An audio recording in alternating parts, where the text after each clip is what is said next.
Friends, இன்றைக்கி நம்ம செய்ய போகிற ரெசிபி என்னென்னு பார்த்தீங்கன்னா திருப்பாகம் தான். இது திருச்செந்தூரில் சூரசம்ஹாரத்துக்கு அங்கே பிரசாதமாக கொடுக்கறது இந்த திருப்பாகம்.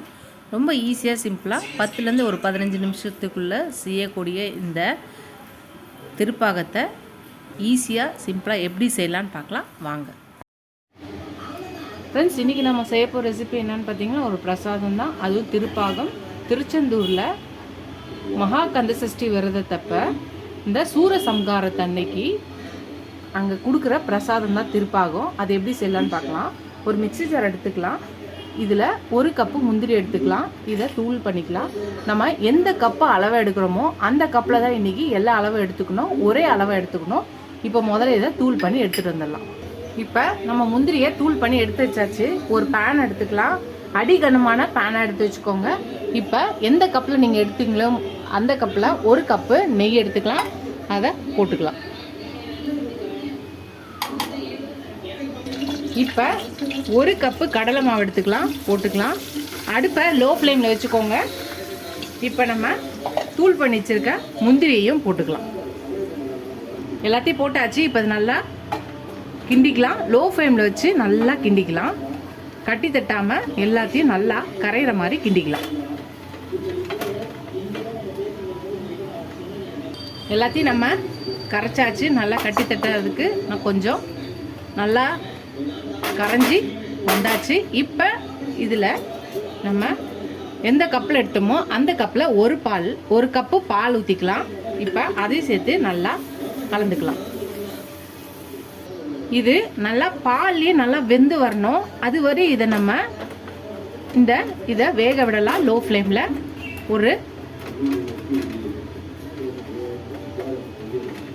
இது கொஞ்சம் வேகட்டும். இப்போ இது வெந்துருச்சு. இப்போ நம்ம எந்த கப்பில் எடுத்தோமோ அந்த கப்பில் 2 கப்பு சர்க்கரை எடுத்துக்கலாம்.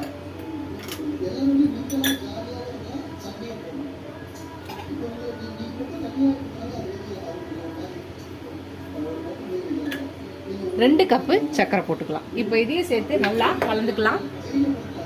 இப்போ இதை எல்லாத்தையும் நல்லா மிக்ஸ் பண்ணிக்கலாம். சர்க்கரை நல்லா கரையும். இது நல்லா கரைஞ்சி மெல்ட் ஆகி திருப்பியும் கடாயில் ஒட்டாமல் 1 திரண்டு வரும். அந்த ஸ்டேஜ் வரையும் நம்ம இதை கிண்டிக்கிட்டே இருக்கலாம்.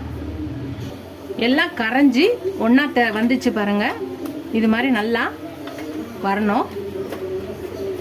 தெரியுது அவங்களுக்கு, கடாயில் ஒட்டாமல் எல்லாமே வருது. அவ்வளோதான். மேக்ஸிமம் இந்த திருப்பாகம் ஒரு 10லேருந்து 15 நிமிஷத்துக்குள்ளே இந்த ஸ்வீட் ரெசிபி திருப்பாகம் பிரசாதம் ரெடி ஆகிடும். கண்டிப்பாக நீங்கள் ட்ரை பண்ணுங்கள். நீங்கள் இந்த வீடியோ பார்த்துட்டு உடனே ட்ரை பண்ணுங்கள்.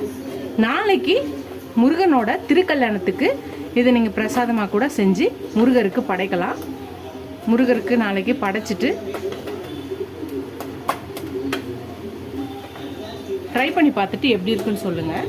இது நல்லா கிண்டிக்கிட்டே இருக்கலாம். ஃப்ரெண்ட்ஸ், அவ்வளோதான். நம்மளோட திருப்பாகம் ரெடி ஆயிடுச்சு பாருங்கள். நல்லா கடாயில் ஓட்டாமல் சுருள வருது. அவ்வளோதான். இதை இறக்கிடலாம். அடுப்பு ஆஃப் பண்ணிக்கலாம். இதை நம்ம சர்வ் பண்ணிடலாம்.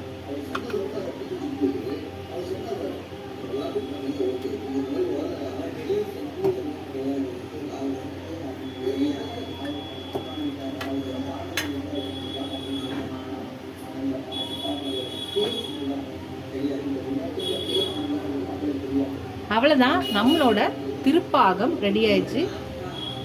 இன்றைக்கி நீங்கள் இதை செய்யலைனாலும் இன்னைக்கு சூரசம்ஹாரத்தன்னைக்கு இந்த பிரசாதம் செய்யலைனாலும் நாளைக்கு முருகரோட திருக்கல்யாணம் இருக்குது. அதுக்கும் முருகருக்கு உகந்த பிரசாதம் தான். நாளைக்கு கூட இதை நீங்கள் செஞ்சு முருகருக்கு படைச்சிட்டு சாப்பிட்லாம். இல்லை சும்மா இருக்கும்போது கூட இதை நீங்கள் ட்ரை பண்ணிவிட்டு அடுத்த வருஷம் சூரசம்ஹாரம் இந்த வாட்டி நீங்கள் சூரசம்ஹாரத்துக்கு இதை சாமி கும்பிடலனாலும் அடுத்த வருஷம் சூரசம்ஹாரத்துக்கு கூட நீங்கள் செஞ்சு படைக்கலாம்.